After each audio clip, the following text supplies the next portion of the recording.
Howdy guys, Chris coming at you again with another Triumph Scrambler off-road video. We're out in the countryside again.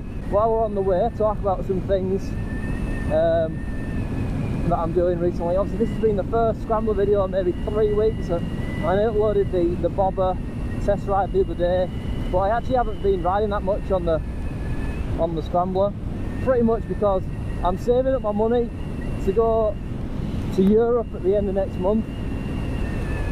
So like all my spare cash that I would have spent on, like, you know, petrol going out on a bike, I'm putting towards my holiday, my tour, going on the street Scrambler around Europe for 16 days. I've taken 2 weeks off work, but with the weekends it ends up like being 16 days. So it's gonna be fucking awesome. I'm going with my mate Ben on the Ducati Scrambler, so it's going to be two Scramblers going around Europe. We've been planning this trip for like a year. We were going to go last year, but my Nuda blew up, didn't it? So it kind of put me out of action last year. We've been planning it for over a year. We know exactly what we're going to do. Pretty much the plan is we're going to go from up north in England, down south in one day, then camp overnight, and then get the Channel Tunnel the next day at like 10 in the morning, and we're straight in France for like 11, and then we're in France and we've got a full day ahead of us, because we didn't want to, we're going to do that on the Sunday, go down south to the tunnel on the Sunday, because nothing is open on France on a Sunday. It's literally dead. So we get into France on a Monday, and then we've got 5 days ahead of us of touring, and what we want to do, our goal is to try and get us south as fast as possible. So we might pure burn it for like 2 days straight south to get down to like the south of France, so we can get into Switzerland, Italy, Austria. So yeah, we're doing that, but obviously I'm going camping, touring around Europe. I'm going to need to take quite a bit of gear with me. So that's where some mods come in that I'm going to be doing to the Street Scrambler. I talked about the tech bike parts luggage rack that I'm thinking of getting. I'm going to get that. I bought some panniers the other day. I haven't actually tried fitting them yet, but they look like they're going to go on. I'm going to have to manufacture some sort of pannier support to stop the pannier slapping into the wheel, because it's pretty open. So I'm going to have to manufacture some. I've got some like alley bar, some sheet metal I can make something like that out of, because I'm pretty handy when it comes to building things. I think it's in here. Could be wrong. This is where I found out if I'm allowed down here or not. Okay, there's people. I'm just gonna turn around. Yeah, I don't think I can go down here.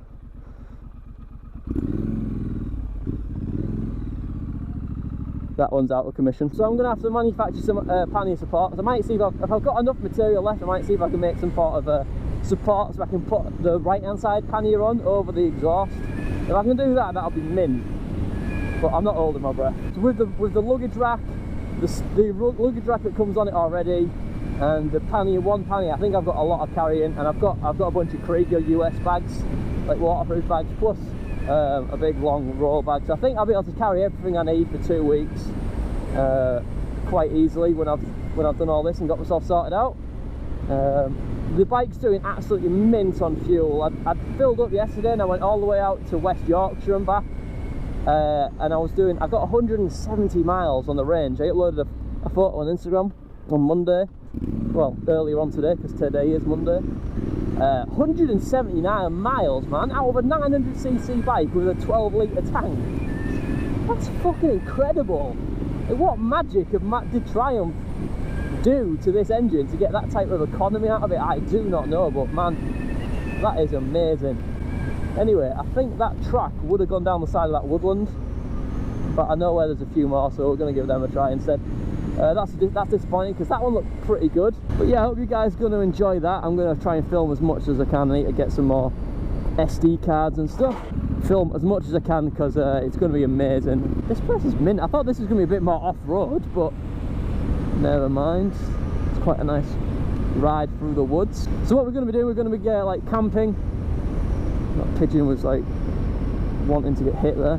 We're going to be camping. We might try to do a bit of wild camping in France. I know it's like not really strictly legal in Germany. If you get caught wild camping in Germany, that can be quite bad. like there's some hefty fines they can chuck out. France, it's kind of like vague. There's not really any law saying you can't, and there's not really any law that says you can. It's a bit like Scotland-ish. This has got a bit more gravelly, a bit bumpy too. I haven't actually been off-road in a while, so I might be a bit rusty for my in second gear. I still have traction control. I always forget to turn the ABS and the traction control off when I go off-road. I'm going to turn them off now. This is quite a long track actually, I think.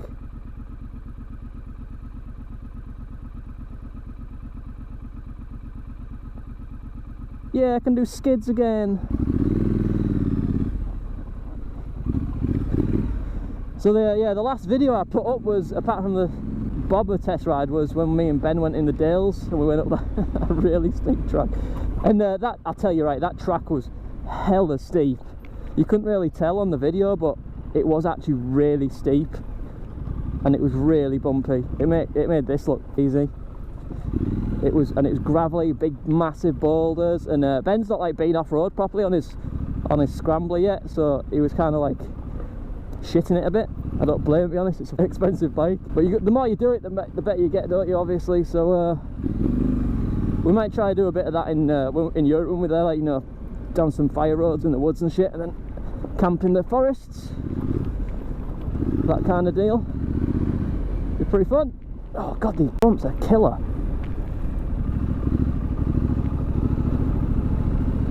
I can't wait, I'm really excited. And also there's some mods that I'm going to be doing. Like, obviously you can see here, I put these bandanas on the top of the fork legs because I think it looks shit hot, to be honest with you. I don't know what you guys think. That's like the first bit of customization I've done, not really like modification, but customization.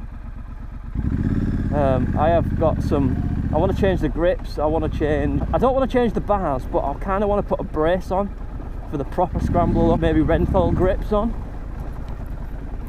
like the Renthal off-road motocross grips. I want to put them on. So these are all things I might buy in the next couple of weeks. I don't know if this is the track that I was meant to come down, but so it's bumpy as ball. I think I was meant to go down the other one, but I'm not sure how it comes out. I think it comes back out on the road that goes towards Selby. Oh, it comes out there. I want to see what this sign says. Welcome to Skipworth Common Nature Reserve. Ooh, ooh. Oh, it just says no HGVs and a random satellite looking thing. I've never seen that sign before. That's a really weird sign. That doggies.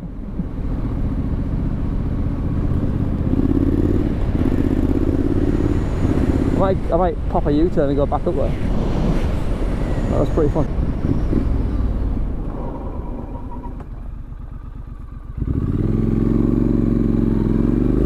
And from the last video, what I was just talking about, when we was up in the Dales, me and Ben, I had the GoPro mounted on the left hand side of the helmet. No, was it the right hand side? I had it on the side of the helmet, and I didn't. You know what? I'm not a fan. I can't do with it. It feels like it makes the helmet overly wide. I don't like it. You are being watched. Being watched, apparently, boys. I don't like it, so I've managed to mount it on the chin again. This is an Arai Towcross 4. I had the Towcross 3 before, and that one's a bit long in the tooth, so I've decommissioned that helmet, upgraded to the Towcross 4. Awesome helmet. I really, really can recommend it. Absolutely amazing. Just Arai's quality is second to none. It's like the best dual sport helmet there is on the market. I had the Nex XD1 that I bought last year. I went around Scotland with that last year, and I bought that on a whim because I read a few reviews that said it was good, and I bought it, tried it out. I couldn't get on with it at all, to be honest with you. The Nex XD1. I know a lot of people rave about it. A lot of the BMW or GS guys, they love it because there's a Touratech version, and you know, if you've got a BMW GS and you don't have Touratech, I mean, you're not playing the game properly, are you?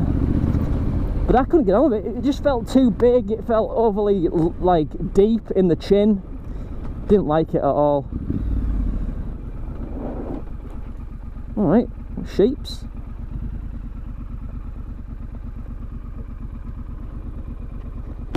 Bah! You got lammies?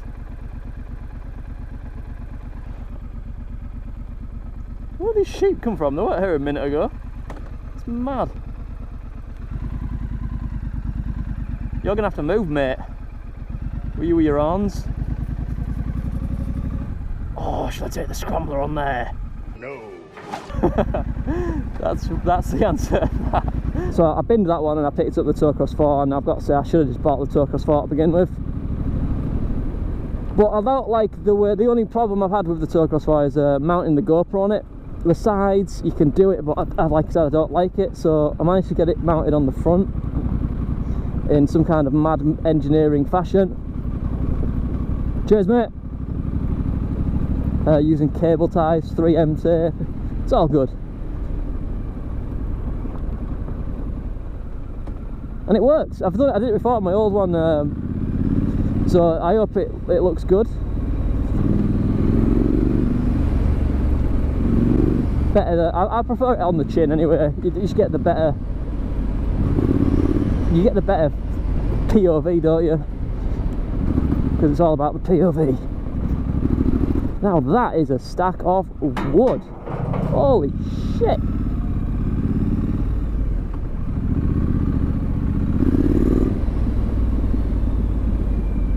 Damn.